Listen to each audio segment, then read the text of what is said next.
বিসমিল্লাহির রহমানির রহিম। প্রিয় শিক্ষার্থীরা, তোমাদের সবাইকে আসসালামু আলাইকুম। আশা করি তোমরা সবাই ভালো আছো। বরাবরের মতোই বলি, করোনা সময়ে তোমাদের জন্য আমাদের ক্ষুদ্র প্রয়াস দীর্ঘদিন ধরে চলমান আছে। আশা করি খুব তাড়াতাড়ি এই ব্যবস্থাটি চলে যাবে। আমরা তোমাদের সঙ্গে সরাসরি ক্লাসে অংশগ্রহণ করব। সেই শুভ দিনের আশায়, সেই শুভ দিনের কথায় আজকে অন্তত পুরাতনকে আবার নতুন ভাবে শুরু করছি। তোমরা জানো তোমাদের একাদশের একটি ক্লাস বেশ কিছুদিন আগে নিয়েছি, তবে মনে রাখতে হবে তোমাদের অর্ধসাময়িক বা অর্ধবার্ষিক পরীক্ষা শেষ হয়েছে।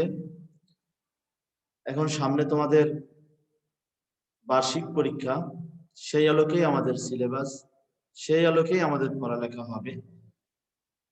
প্রথম সাময়িক পরীক্ষায় বা অর্ধবার্ষিক পরীক্ষায় যদি কিছু বাদ থেকেও থাকে সিলেবাসে, সেটি এখন আপাতত আমরা পুনরাবৃত্তি করব না। সামনে যে বার্ষিক পরীক্ষা সিলেবাসটি আছে, আমরা চেষ্টা করব সেটি সুন্দর মতো শেষ করার জন্য। যাই হোক, আমি গতানুগতিক ক্লাসের মতোই তোমাদেরকে একটি ক্লাসের মধ্যে নিয়ে যেতে চাই।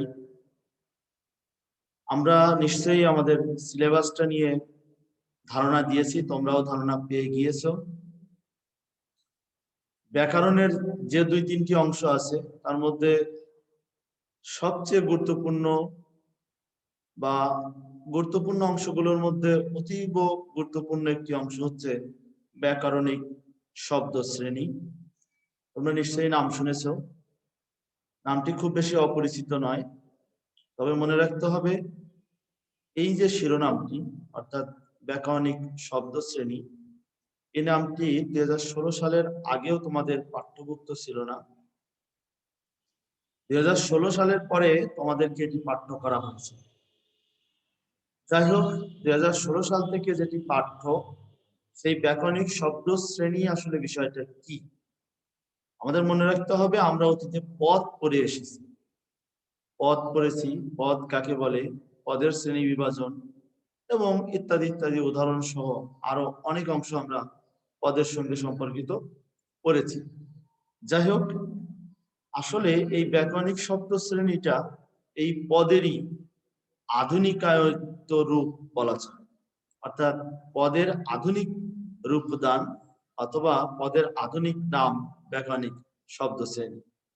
যদি কথাটা এইভাবে বলি, ব্যাকরণিক শব্দ শ্রেণী বলতে কাকে বোঝায়, আমরা প্রথমে বলবো বাংলা ভাষায় যে শব্দ আছে, বাংলা ভাষায় যে পরিমাণ শব্দ আছে অথবা যে শব্দ আছে, সকল শব্দগুলোকে যে যে যে শ্রেণীভুক্ত করা হয়, সেই শ্রেণীর সামষ্টিক নাম হচ্ছে ব্যাকরণিক শব্দ শ্রেণী। অর্থাৎ বাংলা ভাষায় অনেক শব্দ আছে, সকল শব্দকে যে কয়টি শ্রেণীতে ভাগ করা হচ্ছে, প্রত্যেকটি শ্রেণীকে বলা হচ্ছে, একসাথে বলা হচ্ছে ব্যাকরণিক শব্দ শ্রেণী। এখন এটাকে আমি বোঝার জন্য একটু সহজ করি, সেটি হচ্ছে আমরা ইংরেজি পার্টস অফ স্পিচ আমরা সকলেই পড়েছি, এখনো পড়ছি। তোমরা নিশ্চয়ই পার্টস অফ স্পিচ সম্পর্কে কম বেশি ভালোই জানো। আমার চেয়ে তোমাদের অভিজ্ঞতা এখন বেশি, কারণ তোমরা একদম চলমান স্টুডেন্ট। আমি সেই পদ থেকে বহুদিন আগেই অব্যাহতি নিয়েছি। যাই হোক, এই যে পার্টস অফ স্পিচ, এটিকে ইংরেজিতে ৮টি ভাগে ভাগ করা হয়েছে, তোমরা জানো। ৮টি ভাগে ভাগ করা হয়েছে। ঠিক যদি আমরা বলি যে ব্যাকরণিক শব্দ শ্রেণী আমাদের এই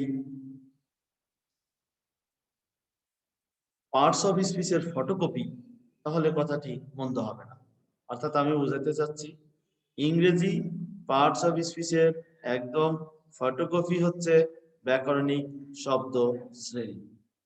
ইংরেজিতে পার্টস অফ স্পিচকে ঠিক যেভাবে 8টি ভাগে ভাগ করা হয়েছে, বাংলায় ব্যাকরণিক শব্দ শ্রেণীকে 8টি ভাগে ভাগ করা হয়েছে। বাংলা ব্যাকরণ সম্পর্কে যাদের কম বেশি ধারণা আছে, তোমরা অত্যন্ত ভালোভাবেই জানো যে আসলে আমাদের বাংলা ব্যাকরণের অনেক কিছুই বা অনেক নিয়মই ইংরেজি ভাষার বা ইংরেজি গ্রামারের থেকে অনেকটা ধার করা হয়েছে। এমনও হয়েছে বাংলা ব্যাকরণের কিছু ব্যাকরণিক নামকরণ আলোচনা সরাসরি ইংরেজির সঙ্গে একদম মিলিয়ে নিয়ে আসা হয়েছে, যাকে ফটোকপি বলা যেতে পারে। যেমন একটি উদাহরণ দেই, বাংলা ভাষায় যে জ্যোতি চিহ্নের নিয়ম কারণ আলোচনা করা হয়, এটি আসলে পুরোপুরি ইংরেজি ভাষার নিয়ম থেকে নেওয়া হয়েছে। যাই হোক, আমি বলেছি ইংরেজি পার্টস অফ স্পিচকে 8 ভাগে ভাগ করা হয়েছে, ঠিক একইভাবে ব্যাকরণিক শব্দ শ্রেণীকেও 8 ভাগে ভাগ করা হয়েছে। আমরা যদি মিলিয়ে দেখি সেই 8 ভাগের নাম, তাহলে ইংরেজিতে আমরা দেখব noun, pronoun, adjective, adverb, conjunction, interjection, preposition, verb. ঠিক বাংলায় যদি আমরা নাম নেই, তাহলে বাংলাও দেখব এখানে নাউনের বিকল্প বিশেষ্য, প্রোনাউনের বিকল্প সর্বনাম, অ্যাডজেক্টিভের বিকল্প বিশেষণ, অ্যাডভার্বের বিকল্প ক্রিয়া বিশেষণ, কনজাংশনের বিকল্প যোজক, ইন্টারজেকশনের বিকল্প আবেগ শব্দ, ভার্বের বিকল্প শব্দ ক্রিয়া। এছাড়া আরেকটি থাকলো প্রিপজিশন, যেটাকে আমরা ইংরেজিতে প্রিপজিশন বলছি, ওটা বাংলাকে আমরা বলছি অনুসর্গ। যাই হোক, এইগুলোর ইংরেজিতে যে রূপে দেখা যাবে, যে রূপে পাওয়া যাবে, একদম হুবহু বাংলায় হয়তো শতভাগ মিলবে না, কিন্তু আমরা বলছি কিছু বৈশিষ্ট্য আমাদের বাংলার মতোই থাকবে, আর বাদ বাকি অবস্থান অনেকটা ইংরেজির মতোই থেকে যাবে। যাই হোক, আমরা যেহেতু ইংরেজি পড়াচ্ছি না, আমরা ইংরেজি পড়াবো না, ইংরেজি সম্পর্কে বলবো না, আমরা বাংলা পড়বো, বাংলাই পড়াবো। তবে মনে রাখতে হবে, বাংলাকে সহজভাবে বোঝার জন্য প্রয়োজনে আমরা ইংরেজির সহযোগিতা নিতে পারি। আমরা প্রয়োজনে যে কোনো ভাষার সহযোগিতা নিতে পারি, আমাদের কোনো আপত্তি নেই, কিন্তু আমাদের বাংলাটা বোঝার জন্য আমরা অবশ্যই মনে রাখবো আমরা বাংলা পড়াচ্ছি। ওকে, তাহলে আমরা প্রথম দিকে আসি। বিশেষ্য থেকে শুরু করে আমাদের সেই আবেগ শব্দ, অর্থাৎ আমরা যে 8টি শ্রেণী বিভাজন বাংলায় করলাম, বিশেষ্য, সর্বনাম, বিশেষণ, ক্রিয়া বিশেষণ, আবেগ শব্দ, যোজক, অনুসর্গ, সর্বনাম। এখন কথা হচ্ছে এই 8টি শ্রেণী বিভাজন বাংলার সঙ্গে কিভাবে সম্পর্কিত। আমরা এখন দেখব অতীতে আমরা পদ করেছি। পদকে বিভিন্ন ব্যাকরণবিদরা বিভিন্ন ভাগে ভাগ করেছেন। কেউ বলেছেন পদ কে 2 প্রকার, সব্যয় পদ, অব্যয় পদ। কেউ বলেছেন পদ 5 প্রকার। সেখানে কেউ দেখিয়েছেন বিশেষ্য, বিশেষণ, সর্বনাম, অব্যয়, ক্রিয়া। 5টি বিভাজন বলেছি: বিশেষ্য, বিশেষণ, সর্বনাম, অব্যয়, ক্রিয়া। এখন আধুনিক বাংলা ব্যাকরণ অনুসারে, অর্থাৎ ব্যাকরণিক শব্দ শ্রেণী যেটা করা হলো, সেটিতে আসলে 8টি শ্রেণীতে রূপান্তর করা হলো। তাহলে বাকি আগে তো ছিল 5টি শ্রেণী বিভাজন পদের, সেই 5টির জায়গায় এখন 8টি কিভাবে আসলো, এটা একটু বলা প্রয়োজন। তোমরা খেয়াল করলে দেখবে আমাদের বাংলায় আগে থেকেই পদ শ্রেণী বিভাজনে বিশেষ্য ছিল, ব্যাকরণিক শব্দ শ্রেণীতে বিশেষ্য আছে। আগে থেকেই পদে সর্বনাম ছিল, সেটি ব্যাকরণিক শব্দ শ্রেণীতে সর্বনাম আছে। আগে থেকেই বাংলা পদের মধ্যে বিশেষণ ছিল, হ্যাঁ, এখানেও পদের শ্রেণী, ব্যাকরণিক শব্দ শ্রেণীতেও বিশেষণ আছে। তারপরে এইবার খেয়াল করো, ক্রিয়া বিশেষণটা আগে থেকে ছিল না, অর্থাৎ পদ শ্রেণী বিভাজনের 5টি প্রধান পদের মধ্যে ক্রিয়া বিশেষণ ছিল না। তাহলে এখানে বলে রাখি ক্রিয়া বিশেষণটা কিভাবে আসলো। মনে রাখতে হবে আমাদের পদকে যে 5টি শ্রেণীতে ভাগ করা হয়েছে, বিশেষ্য, বিশেষণ, সর্বনাম, অব্যয়, ক্রিয়া, এই যে বিশেষণ অংশ ছিল পদের মধ্যে, সেই পদের আলোচনায় যে বিশেষণ ছিল, মনে রাখতে হবে সেই বিশেষণকে আবার নানান ভাগে ভাগ করা হয়েছিল। সেই ভাগের মধ্যে একটা ভাগ ছিল ক্রিয়া বিশেষণ। তোমরা যদি বিশেষণের শ্রেণী বিভাজন দেখো তাহলে অত্যন্ত সুস্পষ্ট প্রমাণ পাবে যে আগে পদ শ্রেণী বিভাজনে শুধুই বিশেষণ ছিল, ক্রিয়া বিশেষণ ছিল, তবে বিশেষণের শ্রেণী বিভাজনের মধ্যে ছিল।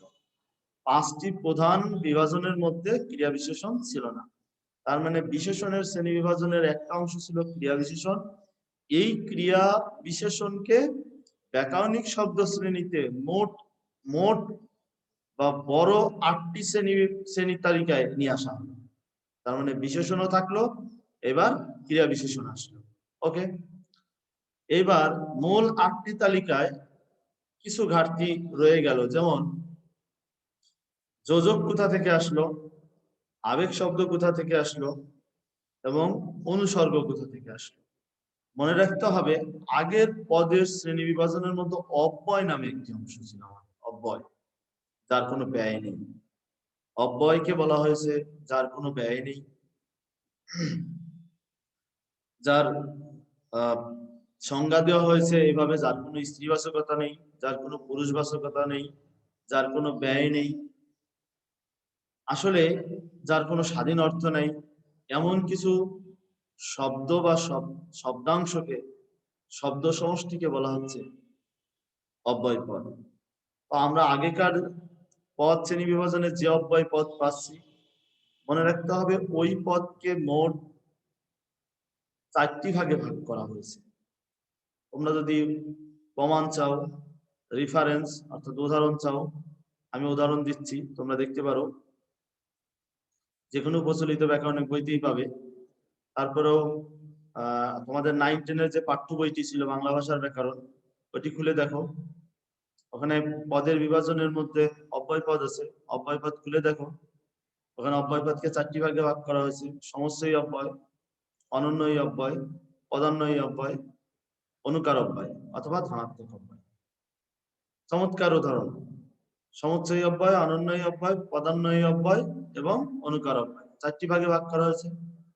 এখন বিষয়টা পরিষ্কার করি, আসলে আমাদের যেই অব্যয় পদ যাকে 4টি ভাগে ভাগ করা হয়েছে, এই আগেকার পদের শ্রেণী বিভাজনের অব্যয় পদের যে 4টি শ্রেণী বিভাজন করা হয়েছিল, এই 4টি শ্রেণী বিভাজনকে আসলে আধুনিক বাংলা ব্যাকরণের নিয়ম অনুযায়ী অর্থাৎ ব্যাকরণিক শব্দ শ্রেণীতে ভেঙে 3 থেকে 4টি অংশে বিভক্ত করে দেওয়া হয়েছে। তাহলে আমরা একটু মিলিয়ে দেখি। আগে পদের শ্রেণী বিভাজনের মধ্যে অব্যয়ের শ্রেণী বিভাজনে যেখানে ছিল সমুচ্চয়ী অব্যয়, অর্থাৎ সেটাকে নিয়ে আসা হলো ব্যাকরণিক শব্দ শ্রেণীতে যোজক হিসেবে। তারপরে যেটি অনন্যই অব্যয় ছিল, অনন্যই অব্যয়, সেটিকে বাংলা ব্যাকরণিক শব্দ শ্রেণীতে নিয়ে আসা হয়েছে আবেগ শব্দ। আরেকটি অংশ যেটাকে আমরা পদান্বয়ী অব্যয় বলছি, এই পদান্বয়ী অব্যয়টিকে নিয়ে আসা হয়েছে ব্যাকরণিক শব্দ শ্রেণীতে, সেখানে নিয়ে আসা পদান্বয়ী অব্যয়কে নিয়ে আসা হয়েছে অনুসর্গ হিসেবে। আরেকটি মজার ব্যাপার হচ্ছে, আমরা যদি দেখি তাহলে দেখবো যে আগের পদ অনুযায়ী যে 4টি বিভাজন ছিল, 3টি নিয়ে আসা হলো: সমুচ্চয়ী অব্যয় যেটা যোজক, অনন্যই অব্যয় যেটি আবেগ শব্দ, পদান্বয়ী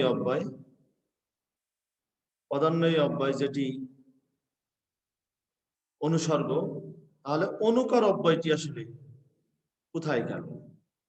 হ্যাঁ, মজার ব্যাপার হচ্ছে এটি, যে এই আমাদের এই যে অবস্থানটি এই অনুকার অব্যয় বা যেটিকে আমরা বলছি ধনাত্মক অব্যয়, এই অব্যয়টি কোথায় গেল? এই ক্ষেত্রে আমরা দেখব যে এটিকে ভেঙে কিছুটা ক্রিয়াপদের মধ্যে দিয়ে দেওয়া হয়েছে, কিছুটা তোমার কি বলে এটাকে, কিছুটা ধনাত্মক অব্যয়কে কিছুটা ক্রিয়াপদের মধ্যে, কিছুটা বিশেষণের মধ্যে, এই সকল জায়গাতে দিয়ে দেওয়া। যেটি বলছিলাম, আসলে অনুকার বা ধনাত্মক অব্যয়কে ভেঙে কয়েকটি অংশে দিয়ে দেওয়া হয়েছে, যার ক্ষেত্রে বলা হচ্ছে ওই অংশটি ভেঙে কয়েকটি অংশে যাওয়ার পরে বাকি যে তিনটি অংশ, যেখান থেকে আমরা যোজক পাচ্ছি, অনুসর্গ পাচ্ছি, আবেগ শব্দ পাচ্ছি, আসলে এই চারটি অংশ থেকে আমরা তিনটি অংশ মূল ব্যাকরণিক শব্দ শ্রেণীতে নিয়ে আসলাম। এখন তাহলে আমরা ব্যাকরণিক শব্দ শ্রেণীর তালিকাটা আবার একটু স্মরণ করি। বিশেষ্য, সর্বনাম, বিশেষণ, ক্রিয়া বিশেষণ, আবেগ শব্দ, যোজক, অনুসর্গ এবং ক্রিয়া। তাহলে আমাদের 8টি অবস্থান পরিষ্কার হয়ে গেল আগের পদ থেকে। আসলে আমরা এখন দেখব আগের পদেরই যে অংশগুলো ছিল সেইগুলোই আসলে ভিতরের আলোচনায় ঠিকঠাক মতো চলে আসবে, কোনো সন্দেহ নেই। এখন আমি তোমাদের যে বিষয়টা নিয়ে একটু কথা বলতে চাই, সেটি হচ্ছে তোমাদের পরীক্ষার প্রশ্নটা আসলে কিভাবে আসতে পারে। তোমাদের অবগতির জন্যই বলছি, আসলে তোমাদের পরীক্ষার প্রশ্নটা হবে একটু জটিল, কিন্তু কঠিন নয়। আমরা একটু বোঝার চেষ্টা করব, বুঝলে আমাদের কাজটা সহজ হয়ে যাবে। দুই ধরনের প্রশ্ন আসতে পারে, অর্থাৎ দুইটা স্টাইলের বলছি, দুইটা ধরনের প্রশ্ন আসতে পারে। একটা হচ্ছে ব্যাকরণিক শব্দ শ্রেণী কাকে বলে, উদাহরণ সহ আলোচনা করব। অর্থাৎ বর্ণনামূলক একটা প্রশ্ন পেলাম আমরা, ব্যাকরণিক শব্দ শ্রেণী কাকে বলে, উদাহরণ সহ আলোচনা করব। গেল এটি। এর বাইরে কতে অ এর অথবা একটা খ থাকবে। খতে কি জাতীয় প্রশ্ন হবে? খতে দুই ধরনের প্রশ্ন থাকতে পারে। প্রথমত খতে এরকম প্রশ্ন থাকতে পারে যে ব্যাকরণিক শব্দ শ্রেণী নির্দেশ করো, ব্যাকরণিক শব্দ শ্রেণী নির্দেশ করো। অথবা এইটা না থাকলে আরেকটা প্রশ্ন থাকতে পারে এই ধরনের, 5টি বিশেষণ নির্বাচন করো। আগে বলেছিলাম যে যদি এরকম প্রশ্ন থাকে ব্যাকরণিক শব্দ শ্রেণী নির্দেশ করো খর জন্য, খতে এই প্রশ্নটা না থাকলে থাকবে 5টি বিশেষণ নির্বাচন করো। তাহলে আমরা দুই টাইপের প্রশ্ন পেয়ে গেলাম। আগে পেলাম ক, তার সে বললাম অথবা ক। তো কতে বর্ণনামূলক প্রশ্ন থাকবে এবং খতে আসলে প্রায়োগিক প্রশ্ন, অর্থাৎ তোমাকে নির্বাচন করতে হবে, উদ্ধার করতে হবে, এই জাতীয় প্রশ্ন থাকবে। প্রথমে তোমাকে বলে রাখি যে আসলে এই যে কমূলক যে প্রশ্নটি বললাম, বর্ণনামূলক প্রশ্ন, এখানে আসলে কাকে বলে, উদাহরণ সহ আলোচনা করো, এই জাতীয় প্রশ্ন আসলে আমি লেখার জন্য তোমাদেরকে কখনোই উৎসাহিত করি না। কেন? কারণ হচ্ছে এই কমূলক প্রশ্ন লিখতে গেলে অনেক সময়ের প্রয়োজন। একটা প্রশ্নের উত্তর ভালোভাবে উত্তর দিতে গেলে কমপক্ষে, একেবারে কমপক্ষে ধরো তোমার জন্য সময় লাগবে 10 মিনিট। আর তুমি যদি সেই একই জায়গার প্রশ্ন, অর্থাৎ ক্ষমূলক প্রশ্নের ক্ষেত্রে যদি উত্তর দিতে যাও, তাহলে তোমার নির্বাচনী বা ওই যে নির্বাচন করো প্রায়োগিক যে প্রশ্নটা উত্তর দিতে যাও, সেখানে তোমার সর্বোচ্চ সময় লাগবে 5 মিনিট। তাহলে নিশ্চয়ই তুমি বুঝতে পেরেছো, 5টা মিনিট সময় যদি তোমার এখানে বেঁচে যায়, এই 5টি মিনিট সময় তুমি তোমার নির্মিতি অংশ যেটি আছে সেই নির্মিতি অংশ তুমি অত্যন্ত সুন্দরভাবে কাজে লাগাতে পারবে।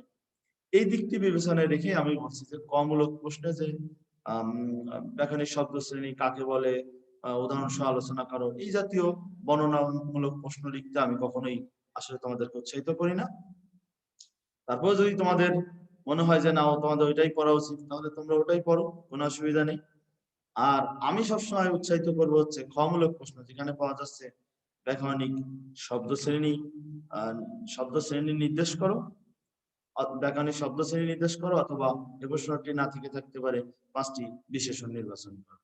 এখন আরেকটু প্রশ্নের আরেকটু পর্যালোচনা করি। বিষয়টা হচ্ছে, আমি যেহেতু বলেছি আমি উপরের অংশটা তোমাদের জন্য উৎসাহিত করবো না, আমি নিচের অংশটা উৎসাহিত করবো। তাহলে 5টি ব্যাকরণিক শব্দ শ্রেণী নির্বাচন করো অথবা 5টি বিশেষণ নির্বাচন করো, এই অংশটা নিয়ে আমি একটু আলোচনা করবো। বিষয়টা হচ্ছে এরকম, বিষয়টা হচ্ছে অনেকটা এরকম যে আসলে এই ব্যাকরণিক শব্দ শ্রেণী যদি নির্দেশ করো, যদি এই প্রশ্নটি থাকে, তাহলে নিচে 3 ধরনের উদ্দীপক প্রশ্ন থাকতে পারে। উদ্দীপক প্রশ্ন থাকতে পারে 3 ধরনের। আমি এটাকে উদ্দীপক প্রশ্ন বলছি এই জন্য যে উদ্দিষ্ট প্রশ্ন, আসলে ওখানে যে প্রশ্নটি থাকবে ব্যাকরণিক শব্দ শ্রেণী নির্দেশ করো, এরপরে যে প্রশ্ন করার জন্য যে অংশটি থাকবে, অর্থাৎ যেখান থেকে আমি ব্যাকরণিক শব্দ শ্রেণী নির্দেশ করব, সেই অংশটিকে আমি 3 ভাবে পেতে পারি পরীক্ষার হলে। প্রশ্ন 3 ভাবে পেতে পারি। একভাবে পেতে পারি হচ্ছে ওটি একটি অনুচ্ছেদ হতে পারে, ছোট একটি অনুচ্ছেদ।